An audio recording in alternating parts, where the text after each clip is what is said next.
Hi, it's Dorothy Gagne with Scrapbooking Quebec, and today I'm participating in the monthly YouTube collaboration for the love of crafting and sharing. I'm going to put links to all the other participants below, so be sure to check them out.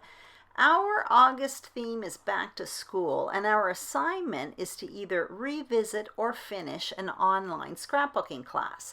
So my layout is inspired by a Victoria Marie class called Layering Like a Boss. And in addition to the layout process today, I'm also going to share a bit of wisdom about how best to benefit from online scrapbooking classes or scrapbooking classes in general. Also, I'm going to be talking about working outside your comfort zone because that's definitely what I'm going to be doing here today. Now, the first thing I'm going to talk about is paper selection and material selection. Well, number one, I'm using Echo Park's I Love My Cat collection, a whole bunch of leftovers. And when you take a class, typically you're learning something new and you're going to take risks and you may make mistakes. So I definitely recommend you do not pick the latest and greatest for your material. You should like it, but make sure you don't mind making mistakes with it. I did a bit of preparation in advance. That frame style foundation is 3 sheets of paper and I gutted 2 of them, and there is a tutorial on my channel where I create a foundation page, so I will link it up below.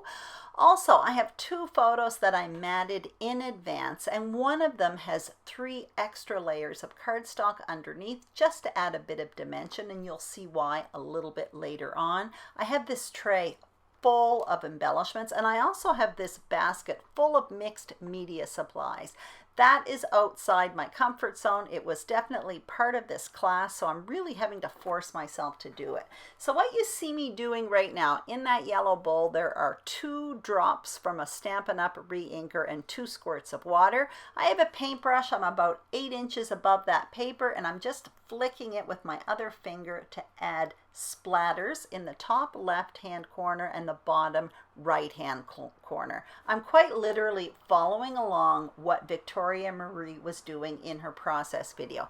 In that class, there are 10 exclusive process videos.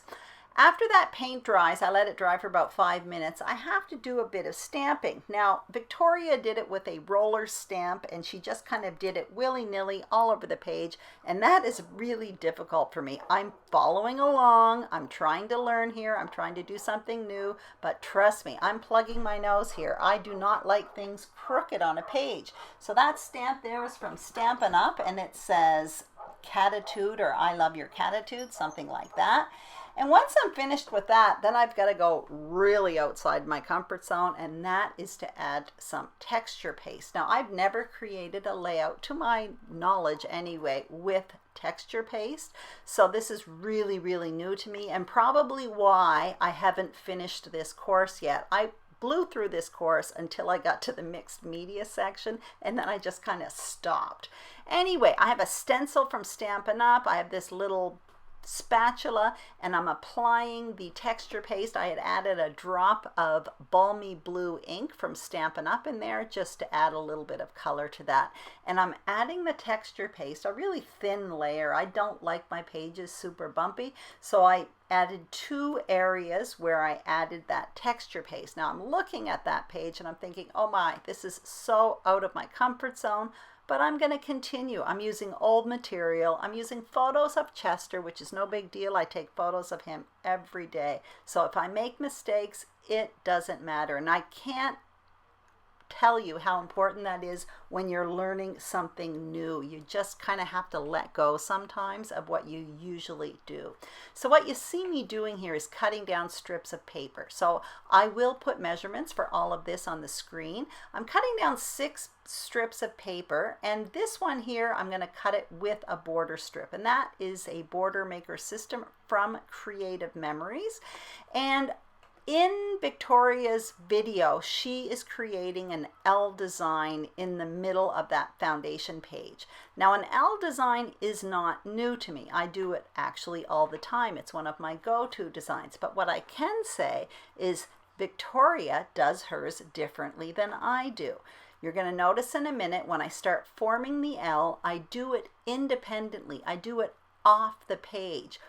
In her process video in the class, she created the L with 6 pieces of paper off the page, then she applied it to the foundation page. Now I would have done it directly on the foundation page. So it's kind of fun to learn how to do something differently, or how to see how someone else does something differently. And in the end, this actually ends up benefiting me, because you're going to see later on when I'm building my page, I play around a lot with the placement of this L. I guess what I'm saying for this little part is it is interesting to see how other people do techniques or create pages. Even if you do the same thing, chances are they may do it a little bit differently. So that's kind of fun too.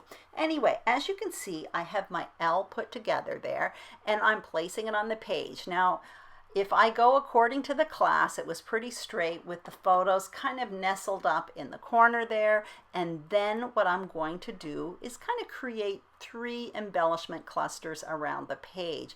I do it a little bit differently than what Victoria did, but it's more or less the same. Anyway, so what you're going to see me do here is kind of create these embellishment clusters. I did do my journaling off camera, and I put it in that frame. These are all part of the embellishment, the ephemera pack that goes with this collection. I'm tucking some tags in at top, but believe me, at this point I am way out of my comfort zone. I've got all this mixed media. I'm used to a clean white background, so already that's different for me. I've got all these pattern papers going on, and at this point I'm really happy that I'm using old papers, because I'm not liking what I'm seeing on the screen. But I got to keep in mind, I'm trying something new. I'm taking risks. It's only paper, and in my case, it's only leftover paper. I cleared everything off the page and I started again, and this time I put the L crooked. Like I said, had that L been adhered directly to the page, I wouldn't have done that. So even though I do L designs frequently, I did it differently in this case. So I am benefiting from this class. Anyway, I came around this time with some different embellishments and ultimately introduced the yellow and red up top, which forced me to change the other embellishment. So I added that banner on the right in red. Then I went into the sticker pack and picked out a few items that had red and yellow. I wanted to kind of repeat the red and yellow that was already in the top there. So I got all that placed around. I'm thinking I'm liking it, or I'm liking it more than before. In Victoria's process video, she has triangles in the top right and the bottom left corner, which is not something I would typically do, and I'm not sold on it at this point, but I do cut one, and I have one up there in the right corner. While it sits there unadhered, I go back and start adhering everything to the page, basically where I had just placed it, and I will add some foam adhesive to some of the pieces. Now the photo that's on the far left, that's the one that's raised up a bit. And now what you see me doing with that banner that's on the right, I did put a bit of cardstock behind it and added some foam adhesive. I have that fish sticker from behind. That journaling box, again, I'm putting it on foam adhesive, and I also put that little label there that says "My House, My Rules." Anyway, so I got some of it on foam adhesive, others not, and I definitely find that helps with this layout. I added some enamel dots to that frame, and now what you see me doing is adding some reinforcers to those 2 tags up top. Again, I'm just adding a bit of blue there because there's quite a bit of red and yellow.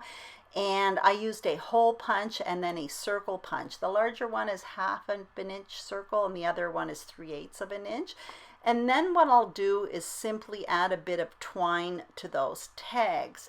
So this really is way out of my comfort zone, I must say. I can't say I dislike it. At this point, I'm still very undecided on that corner, that triangle to put up in the top right-hand corner. I know I'm not going to put a triangle in the bottom left, but I am hesitant on the top right. And that's another thing I want to mention. So I do suggest when you take classes, there's no question, it's fun to work outside your comfort zone. It certainly helps when you are willing to take risks and willing to basically ruin your material. That's why I suggest nothing super new, nothing brand new that you just bought, something that you don't mind wrecking if that is the case.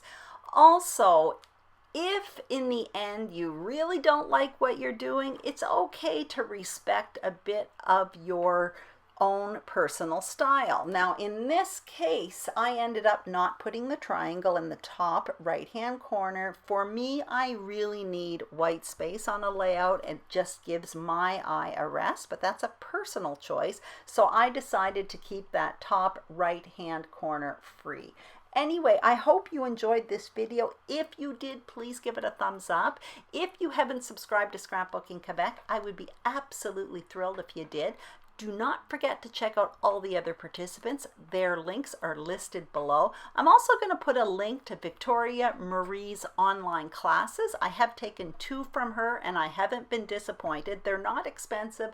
And also, when you take the class, even when you're finished with it, you still have access to these courses. You can revisit them and redo the process videos and all of that kind of stuff. Thank you so much for watching and have a great day. Bye-bye.